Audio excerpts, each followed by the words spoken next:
Kita lanjut ke pertanyaan berikutnya. Ini berkaitan dengan masalah saksi ya dalam perkara gugat cerai di pengadilan. Apa saja yang ditanyakan di persidangan? Nah, ini yang ditanyakan oleh hakim di persidangan kepada para saksi dalam perkara gugat cerai. Yang ditanyakan itu yang pertama tentu identitas ya, nanti akan ditanya.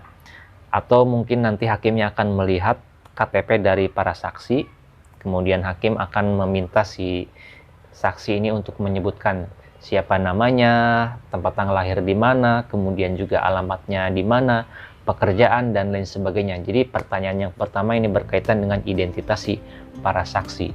Kemudian ditanya hubungan dengan para pihak ini apa?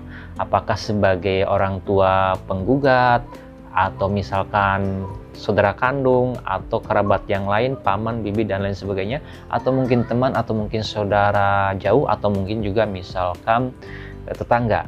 Nah itu ya, jadi pertanyaan-pertanyaan yang pertama dari hakim itu biasanya berkaitan dengan identitas dan hubungan kekerabatan, kekeluargaan, atau hubungannya apa dengan pihak penggugat ini, atau para pihak yang mengajukan saksi tersebut. Kemudian setelah itu biasanya ya saksi akan ditanya seputar peristiwa perkawinan para pihak ini ya. Akan ditanya siapa pasangannya, siapa istrinya, siapa suaminya, dulu nikahnya di mana misalkan. Kemudian setelah itu biasanya hakim akan bertanya setelah menikah mereka ini tinggalnya di mana, apakah di rumah orang tua, atau di rumah kontrakan, atau mungkin di rumahnya sendiri. Kemudian setelah itu hakim juga akan bertanya apakah perkawinan keduanya ini sudah memiliki keturunan atau belum, kalau sudah punya berapa anak, kemudian namanya siapa, umurnya kisaran berapa, dan sekarang tinggalnya si anak ini sama siapa. Kemudian selain itu hakim juga akan bertanya apa sih masalahnya mereka ini sampai mau bercerai di pengadilan agama. Kalau misalkan alasannya karena ekonomi ya tinggal sebutkan, apakah karena misalkan suaminya nggak bekerja dan lain sebagainya, itu tergantung masalah yang atau alasan yang disampaikan oleh si penggugat di dalam surat gugatannya. Jadi intinya pertanyaan yang berikutnya itu berkaitan dengan masalah yang terjadi. Alasannya karena apa? Faktor penyebab masalahnya karena apa? Ketidakrukunan itu karena apa? Gitu kan, itu harus tahu, saksi harus menyampaikan keterangan seperti itu. Kemudian selain itu, biasanya hakim juga akan bertanya kondisi saat ini seperti apa. Kalau tadi kan bertanya masalahnya masalah apa, faktor penyebabnya apa aja gitu kan. Nah sekarang yang berikutnya, sekarang gimana? Apakah masih tetap tidak harmonis, atau sudah damai, atau sudah rukun?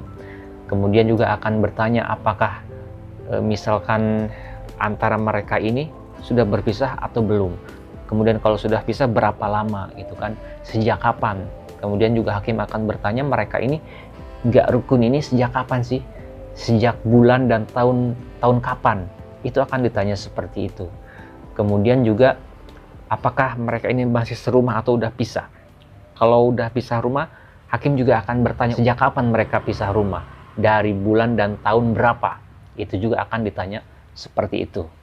Kemudian biasanya hakim juga akan bertanya apakah mereka ini, para pihak ini, penggugat dan tergugat ini sudah diupayakan damai, apakah sudah dirukunkan oleh kedua belah pihak, oleh kedua belah pihak keluarga ini, apakah seperti apa, itu juga akan ditanyakan seperti itu.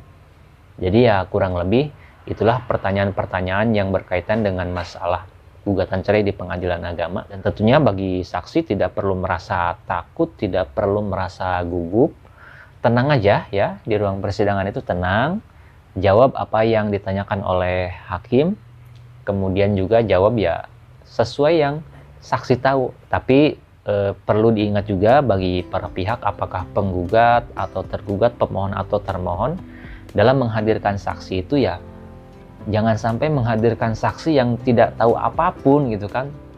Bahkan sama misalkan si penggugat yang ngajuin saksi, tapi saksinya jangankan masalahnya apa, sejak kapan ada masalah, ketika ditanya kenal nggak sama istrinya si pemohon, atau kenal nggak sama suaminya si penggugat ini? Nggak, dijawabnya nggak kenal, ya otomatis hakim juga nggak mau melanjutkan karena nggak kenal. Jadi hadirkan saksi yang setidaknya kenal dengan para pihak ini, kemudian juga tahu masalahnya karena apa, sejak kapan bermasalahnya, kemudian juga saat ini seperti apa, masih bersama atau sudah pisahkah, sejak kapan itu, dan lain sebagainya. Nah itu saja, mudah-mudahan bisa bermanfaat khususnya buat Anda yang butuh informasi terkait dengan hal ini. Saya ucapin terima kasih buat teman-teman yang subscribe. Saya doakan semoga teman-teman subscriber rezekinya selalu bertambah banyak, melimpah dan juga berkah. Amin ya rabbal alamin. Sampai jumpa di video-video selanjutnya. Assalamualaikum warahmatullahi wabarakatuh.